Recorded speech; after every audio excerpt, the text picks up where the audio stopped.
দিয়ে পরিমাণে গরম, এই রোদের মধ্যে মানে কাজ আমাদের চলতে হইতেছে বা কাজ করতে পারবে না, কাজ বন্ধ থাকবে। যদি তারা অবাধ্য হয় তাহলে এক একটা কোম্পানির মধ্যে কমসে কম 50 থেকে 1 লাখ দিরহাম মানে ফাইন দেওয়া হয়। আসসালামু আলাইকুম, welcome to my new another blog video. So বন্ধুরা, সবার কি অবস্থা, কেমন আছেন? আশা করি ভালো আছেন। সো আজকে আরেকটা ব্লগ নিয়ে চলে আসলাম। সো বাংলাদেশে বর্তমানে অনেকেই মানে দুধ নিয়ে অনেক ভিডিও বানাইতেছে, কেউ আবার ডিম ভাজি করে খাইতেছে, কেউ আবার তরকারি রান্না করে খাইতেছে।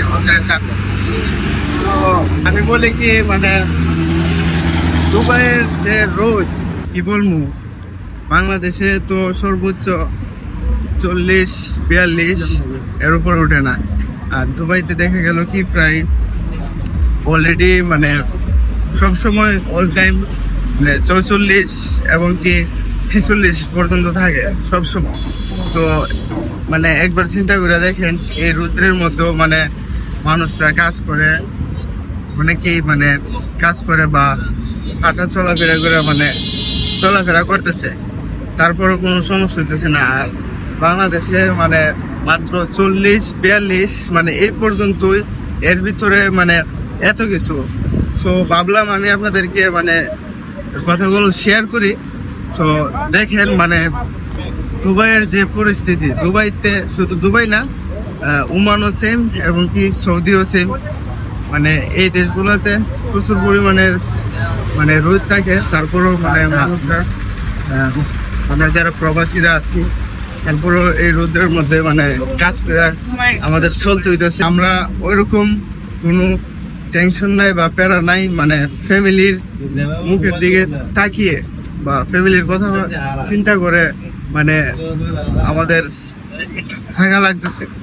সো কোনো ব্যাপার না, মানে আমি শুধু আপনাদেরকে মানে এইটাই বোঝানোর জন্য, এটা বাংলাদেশের যে রুল মানে 40-42 মানে ওইটা কোনো ব্যাপার না।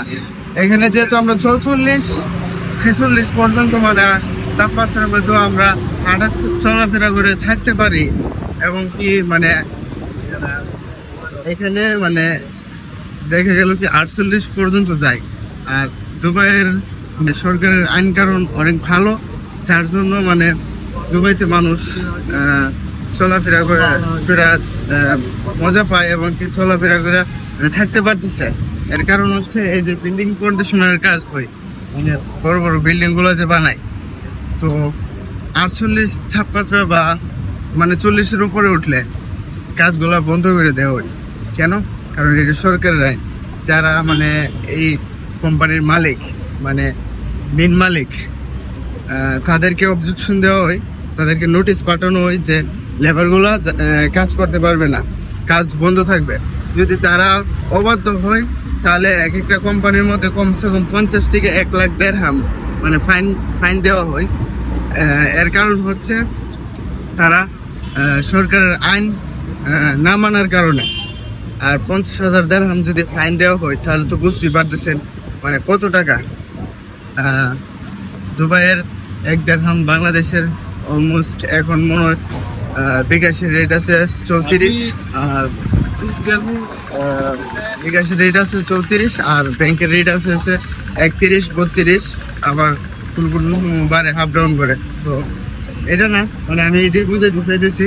তো যত গরমই হোক, মানে দুবাইতে চলাফেরা করে খুব মজা পাওয়া যায়। আর এখানে তো মানে কি বলবো, যত গরমই হোক মানে এখানে স্যাক্রিফাইস করা হয়, মানে বেশি রোদের মধ্যে কাজ বন্ধ করে দেওয়া হয়, কিন্তু তাদের স্যালারি ঠিকই দেওয়া হয়। তো সবাই ভালো থাকবেন, সুস্থ থাকবেন। আর এই গরমে আমারও অনেক গরম লেগে গেছে আপনাদেরকে দেখানোর জন্য। আমি কিন্তু রুম থেকে বাইরে না বেশি একটা, আর আমি যেখানে থাকি হচ্ছে এসির রুম, আমি সবসময় এসির ভিতরে থাকি। মানে এখন আপনাদেরকে দেখানোর জন্য আমি একটু বাইরে হচ্ছি, দেখুন অবস্থা কি হয়েছে গাইমে। তো কোনো ব্যাপার না, মানে দুবাইয়ের রোদের কাছে বাংলাদেশের রোদ কিছু না আমি মনে করি। তো সবাই মানে এত এক্সাইটেড হওয়ার কোনো কিছু নাই। তো আমি এখন যাবো হচ্ছে সামনে একটা সুপার মার্কেট আছে, একটা রেড বুল কিনবো, প্রচুর গরম।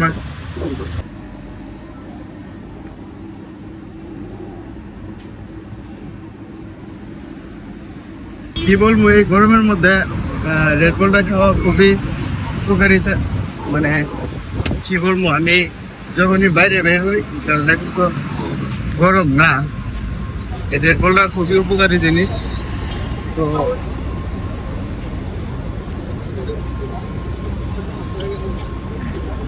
দেখতে তো পাচ্ছেন দুবাইতে যে পরিমাণে গরম, বাইরে বেরোলে শরীরের এনার্জি অনেক পরিমাণে কমে যায়। তো রেড বুলটা খাওয়া খুবই উপকারী জিনিস।